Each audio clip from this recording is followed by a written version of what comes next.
페이지 한번 보면은 메뉴에 제가 이렇게 했습니다. 자, 가령 팔자에서 인수의 글자가 인수.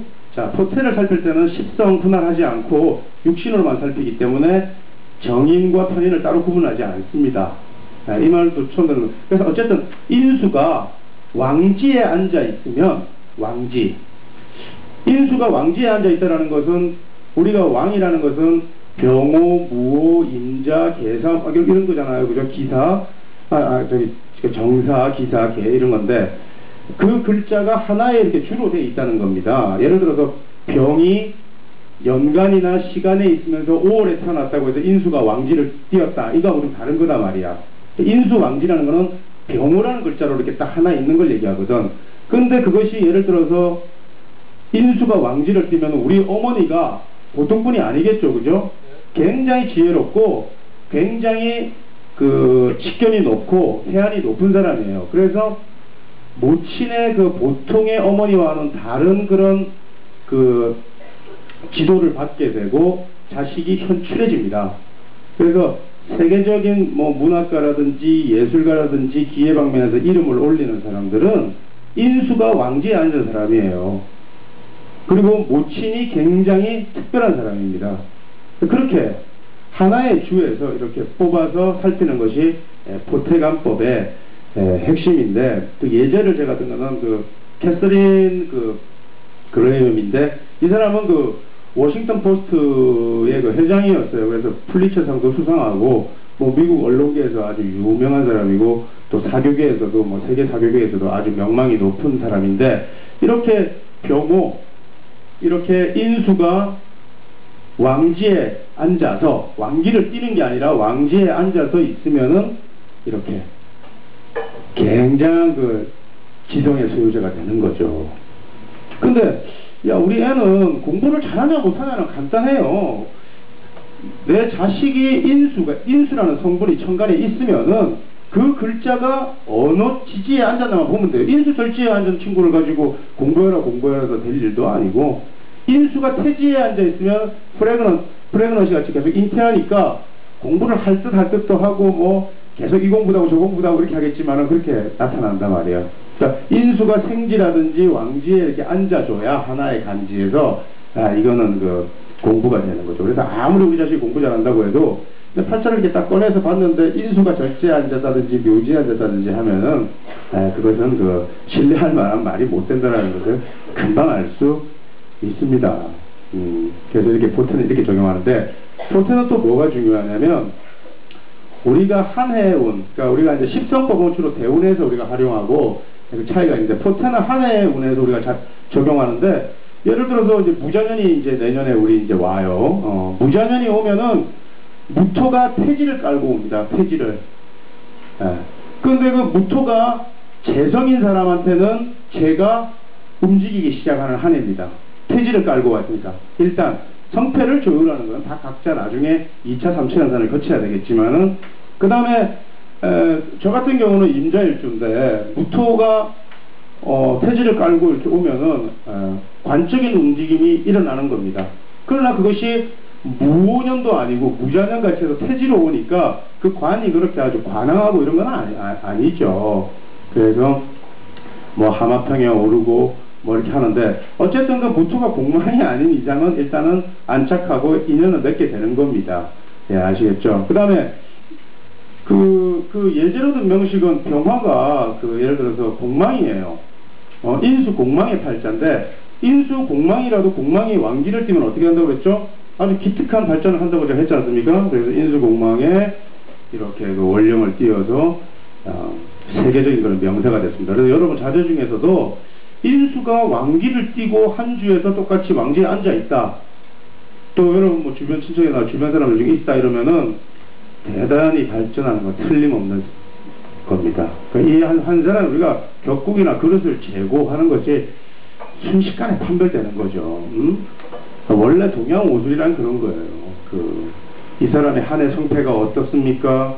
이 사람의 그릇이 어떻습니까? 이 사람이 도대체 어떤 팔자입니까? 이렇게 물어보면은 한순간에 이렇게 답이 나오는 건데, 신중하게 보고 살피고 그 다음에 뭐 아주 문진같이 하죠. 뭐 물어보고, 야, 너 작년에 어땠냐, 재작년에 어땠냐, 3년 전에 어땠냐, 이렇게 물어보는 건 이미 헛방으로 가고 있다는 얘기하고 똑같은 거야. 그렇게 생각하시면 돼요. 뭐 헛방까지 얘기하면은 좀 심한 얘기지만은, 여러분 그 동양호수는 한의도 마찬가지예요. 여러분 딱 찾아가가지고 안색만 딱 찰색만 살피면은 병명이 바로 나오고 즉각적인 처방이 원래 나오는 게 제대로 된 명입니다. 그렇게 인연을 닿아야 됩니다. 근데 보통은 그렇지 않고 일단 약 다려 먹고 한 6개월 동안 기운을 어떻게 하죠? 보호해야죠, 그죠?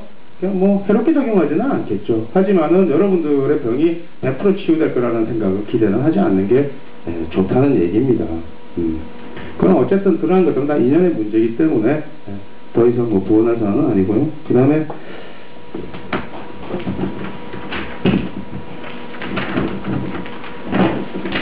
뭐 다 끝났네요 벌써. 그 다음에 이제 실등론. 하여튼 뭐 제 마음대로 제목은 다 붙였는데, 실등론이라는 것은 무엇이냐, 실체적으로 내가 확실하게 얻는 것을 말하는 겁니다.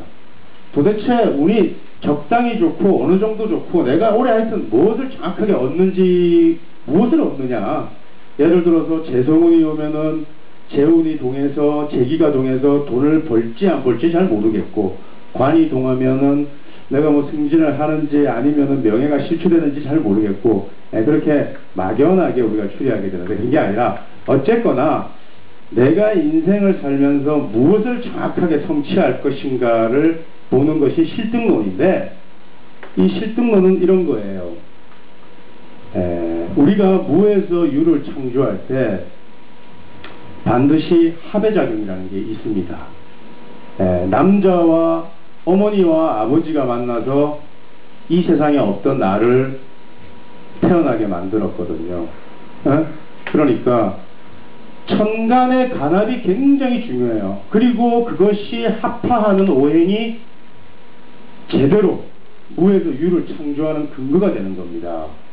그러면 간합은 어떻게 일어나느냐, 우선 천간운이 와서 간합하죠, 명식에서. 그죠?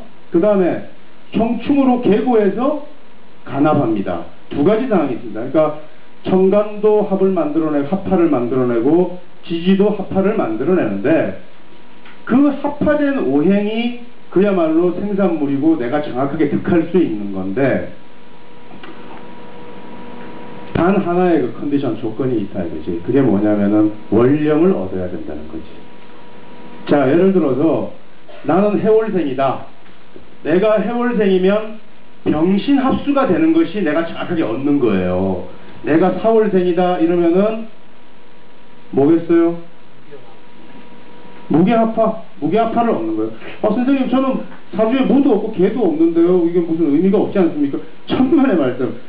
지장간을 보면은 무게가 있습니다. 그래서 그 사람이 형충할 때 무게합파가 돼서 그 화를 반드시 득하게 됩니다.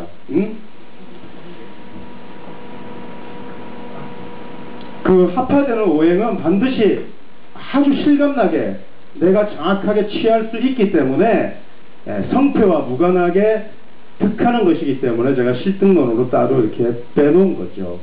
예를 들어서 제가 신월생이에요. 신월생. 그러니까 나는 추월, 그러니까 금의 계절에 태어났는데 팔자에 을목도 있고 경금도 있어요. 그래서 경금이 오든지 을목이 오든지 이러면은 을경합파해서 금을 낳아요. 그런데 그것이 인성이에요. 그러니까 제가 그 이놈의 인기는 쉽지도 않고 허구한 날 책도 내고 뭐 계속 그렇게 문세의 성취를 본다는 거죠. 근데 옆에 이제 저 보면은 그 예절 어떤 명식은 이제 제8자예요, 제8자. 근데 그 이 이수가 뭐 이수에 대해서는 제가 제일 잘 알거든요. 그래서 뭐 나름대로 제가 제 자신을 좀 알기 때문에 내가 그 한 3년 정도 이렇게 그 쉬니까 뭐 해외 도피를 해가지고 뭐 있었다. 그 다음에 뭐 또 어디 감옥에서 뭐 제가 뭐 공부기약을 처절하게 꺼냈다.